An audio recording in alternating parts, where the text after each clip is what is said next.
নওগাঁর পত্নীতলা ও পাবনার সাঁথিয়া উপজেলায় বাসে ডাকাতির ঘটনায় জড়িত থাকার অভিযোগে ৬ জনকে গ্রেফতার করেছে পুলিশ। সোমবার দুপুরে নওগাঁর পুলিশ সুপার মোহাম্মদ শাফিউল সারোয়ার তার কার্যালয়ে সংবাদ সম্মেলনে এ তথ্য জানান।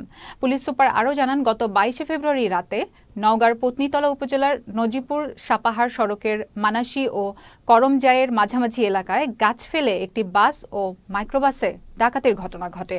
এর পাশাপাশি তারা গত শুক্রবার রাতে পাবনার সাঁথিয়ায় অন্তত ১০টি বাসে ডাকাতির কথা জানিয়েছে।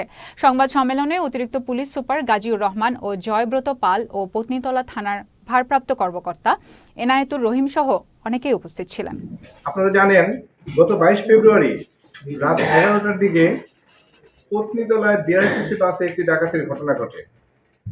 এই ঘটনার পর থেকেই আমার টিম দিনরাত পরিশ্রম করে ডাকাতদের গ্রেফতারের জন্য অভিযান পরিচালনা করে গতকাল